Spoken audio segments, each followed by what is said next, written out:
بسم الله الرحمن الرحيم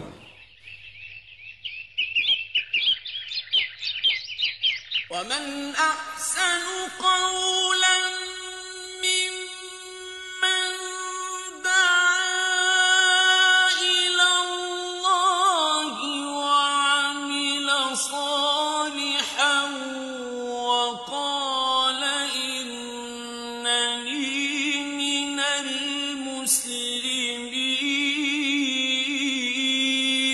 Le site islamhouse.com a l'honneur de vous présenter cette œuvre, l'islam ou la religion originelle. Vous avez le sentiment que votre vie n'a pas de sens, vous cherchez un but dans cette vie, vous recherchez la paix du cœur et de l'esprit, alors prenez le temps d'écouter ce message. L'existence de l'homme et de l'univers tout entier n'est pas une pure coïncidence ou le fruit du hasard. L'univers et tout ce qui s'y trouve témoignent de l'œuvre d'un Créateur tout-puissant. Il y a à l'origine de notre existence un Créateur. Il est du devoir de l'homme de connaître son Maître et Créateur, Dieu. Dieu s'est manifesté à l'humanité par sa révélation. L'être humain a reçu cette révélation par l'intermédiaire des prophètes qui ont été choisis pour transmettre le message de Dieu aux hommes et être des exemples vivants pour leur peuple. Ils ont été envoyés pour apprendre aux hommes qui est leur Créateur, quel est le but de leur existence, ce qu'il adviendra d'eux après leur mort. وما خلقت الجن والإنس إلا ليعبدون. Je ne crée les djinns et les hommes que pour qu'ils m'adorent. Verset 56 du chapitre du Coran, ce qui éparpille. Ils ont tous été envoyés avec le même message. Dieu, le Créateur, est unique. Il est le seul en droit d'être adoré, et toute adoration vouée à autre que lui est nulle. Les messagers se sont seulement distingués par des lois différentes, mais ils ont tous prêché le même message, l'unicité divine ou le monothéisme pur. Cependant, les messages originaux ont été perdus ou altérés par les générations qui ont suivi la révélation. Celles-ci y ont ajouté des mythes, des superstitions, différentes idolâtries ou des idées philosophiques irrationnelles. Mais Dieu n'a pas abandonné l'homme à son propre sort. Il lui a envoyé des prophètes pour réinstaurer le message originel et ramener l'homme vers la voie de vérité. Le premier messager est Noé. Moïse, Abraham, Jésus se sont succédés au cours des siècles, chacun ayant été envoyé à son peuple. Enfin, le dernier des prophètes fut Mohammed, qui présenta le message divin dans sa forme définitive, l'islam, qui après lui est valable pour tous les temps et tous les peuples. Le mot islam comporte le sens de soumission et d'obéissance. En tant que religion, l'islam signifie la complète soumission et l'obéissance à Dieu.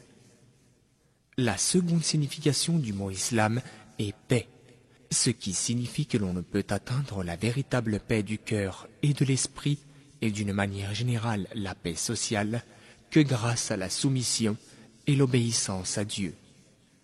Les 5 piliers de l'islam. Le terme adoration a une acceptation très large en islam.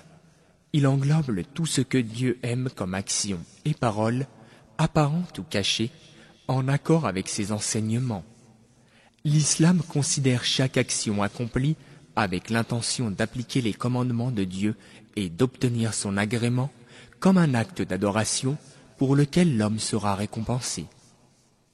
Les actes spécifiques d'adoration, appelés les 5 piliers de l'islam, représentent le cadre sur lequel repose la structure de l'islam.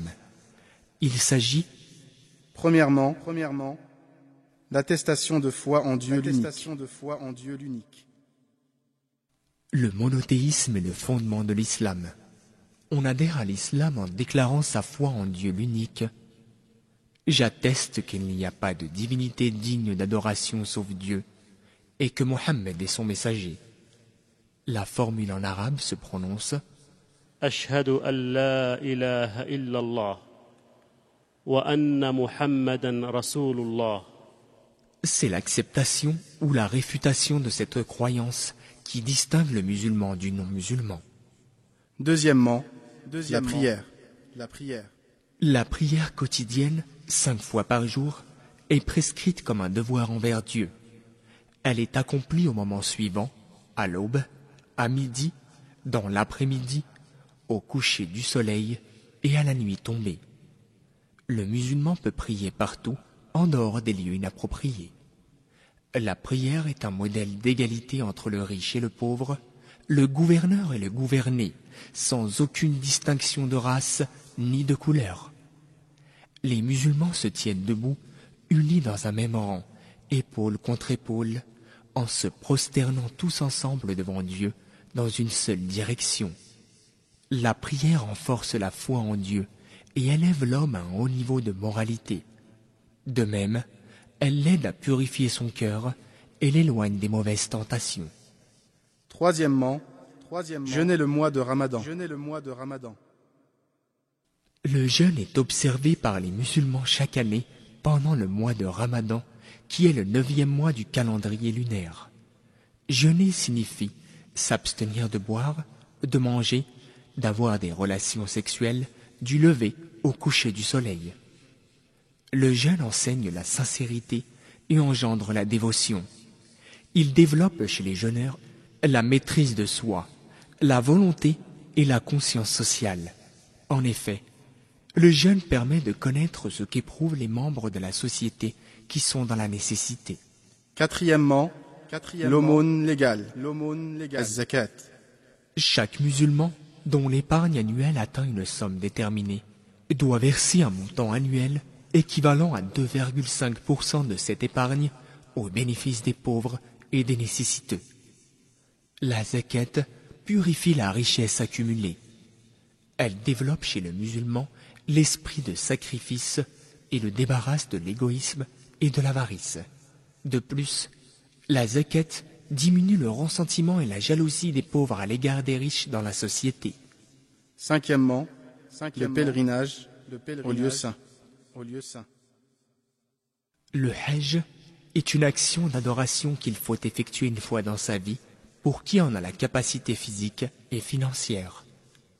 Durant cette période, près de 3 millions de musulmans du monde entier se rendent à la Mecque, répondant à l'appel de Dieu. Tous les pèlerins vêtus de la même manière effectuent ensemble les rites. Ceci renforce le principe d'égalité entre tous les musulmans, indépendamment de leur race, de leur origine ou de leur culture. Les 6 piliers de la foi. La foi du musulman repose sur les 6 fondements suivants. Premièrement, il croit que Dieu est le seul qui mérite l'adoration. Il est le seul digne d'adoration, le Tout-Puissant, l'Éternel, le Clément, le Miséricordieux, le Créateur et celui qui pourvoit la subsistance à tous. Deuxièmement, il croit en tous les messagers de Dieu, en ne faisant aucune distinction entre eux. L'islam enseigne qu'accepter de croire en certains prophètes et en renier d'autres équivaut en fait à les renier tous. آمن الرسول بما أنزل إليه من ربه والمؤمنون كل آمن بالله وملائكته وكتبه ورسله. Tous les croyants ont cru en Dieu, en ses anges, à ses livres, en ses messagers, en disant « Nous ne faisons aucune distinction entre ces messagers ». Verset 285 du chapitre La Vache du Saint-Coran. Dieu a envoyé un ou plusieurs prophètes à chaque nation afin de transmettre son message et être des exemples pour l'humanité. Le Coran en mentionne 25, mais indique qu'il y en a eu beaucoup d'autres. Parmi ces prophètes, on peut nommer Noé, Abraham, Ismaël, Isaac, Jacob, Joseph, Moïse, David, Salomon, Jean-Baptiste, Jésus et enfin Mohammed, que la paix et la bénédiction de Dieu soient sur eux. Chaque prophète a été envoyé à un peuple déterminé, alors que le prophète Mohammed a été envoyé avec la mission de guider l'humanité tout entière. Ce rôle particulier du prophète Mohammed en tant que dernier prophète implique que le musulman, en honorant Mohammed, honore tous les prophètes qui l'ont précédé. Les preuves de la prophétie de Mohammed sont innombrables. On en trouve plusieurs exemples dans sa biographie. La plus flagrante des preuves est le Saint-Coran, la parole de Dieu inimitable qui ne pouvait être apportée que par un prophète. Les écrits bibliques, dans leur forme actuelle, font clairement référence à l'avènement du prophète Mohammed. Voir les chapitres de la Bible, Deutéronome, Isaïe, Chant de Salomon et Jean.